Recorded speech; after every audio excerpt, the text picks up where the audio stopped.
Corona की इस महामारी के बीच एक 3 BH के घर में रहने वाले महेश जी ने एक NGO के कर्मचारी को कॉल किया और कहा कि मैंने 2 दिन से कुछ नहीं खाया है, प्लीज अगर आपके पास कुछ खाने को हो तो भेज दीजिए, बड़ी मेहरबानी होगी। वह NGO का कर्मचारी तुरंत 2 टाइम का खाना लेकर निकल पड़ा। दिए गए एड्रेस पर पहुंचा, देखा कि ये क्या, बाहर गाड़ी खड़ी है, एक बाइक भी है, गमले भी है, बाहर से आलीशान घर दिख रहा है। कर्मचारी ने फोन किया और पूछा, मुझे आपका घर मिल नहीं रहा, कृपया बाहर आएंगे, मैं उसी गली में खड़ा हूं और शायद गलत घर पर आ गया हूं। फोन पर महेश जी बोले कि भैया प्लीज बाहर खड़े मत रहिए, कोई देख लेगा, अंदर आ जाइए, आप सही घर के बाहर खड़े हो। कर्मचारी का नाम सतीश। महेश भाई ने दरवाजा खोला, सतीश अंदर गया और देखा कि इतना जबरदस्त घर है, इतना बड़ा टीवी और दिखने में रॉयल घर। एकाएक सतीश को बहुत गुस्सा आ गया और बिना कुछ जानकारी लिए चिल्लाना शुरू कर दिया कि आपको शर्म नहीं आती? महामारी फैल रही है, लोगों की जान खतरे में है, हजारों लोग गरीबों के लिए मुफ्त में खाना भेज रहे हैं और आप इतने अमीर होने के बावजूद फोन करके खाना मंगवा रहे हो।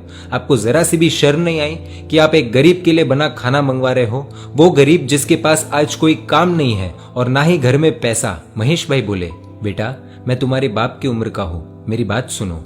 सतीश बोला, अब सुनने को क्या रह गया है, आप अमीर लोगों की वजह से ही दिक्कतें बढ़ रही है समाज में।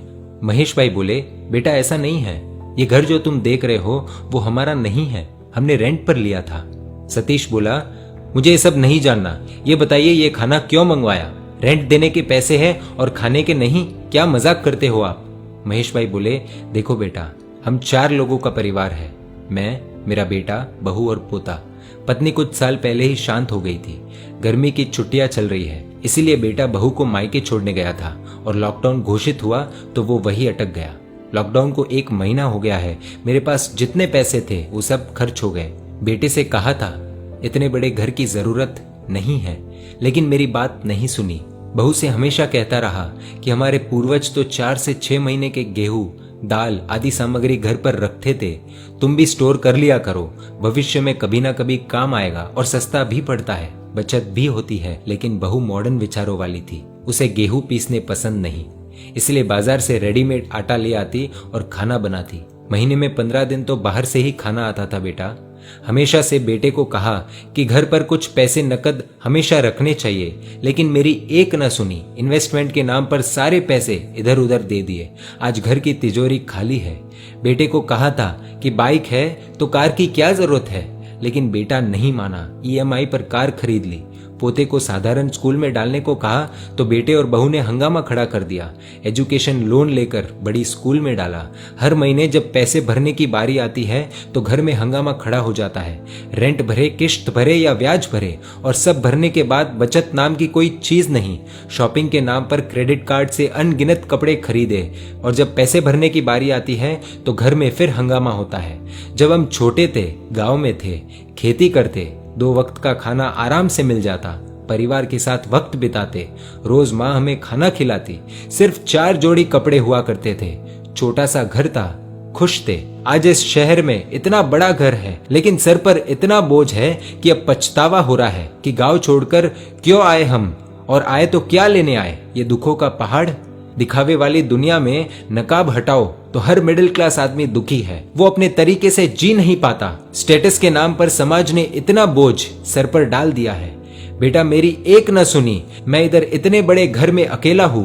बेटे ने एक फोन नहीं किया ये जानने के लिए कि मैं जिंदा भी हूँ या नहीं। अमीर तो अपना परिवार संभाल लेते हैं पैसों के दम पर, गरीबों को देने वाले बहुत है। हम मिडिल क्लास बाहर जाकर मांग भी नहीं सकते। बचपन में कुछ जरूरत पड़ती तो मांग लेते, शर्म नहीं आती थी। आज स्टेटस नाम के इस ढोंग ने हमारे हाथ बांध लिए हैं। बेटा सतीश, घर पर एक दाना नहीं है, इसीलिए तुम्हें फोन किया था। महेश भाई की इस दुख भरी कहानी सुन सतीश को भी रोना आ गया। सतीश बोला, आप 1 मिनट रुकिए, मैं आता हूँ।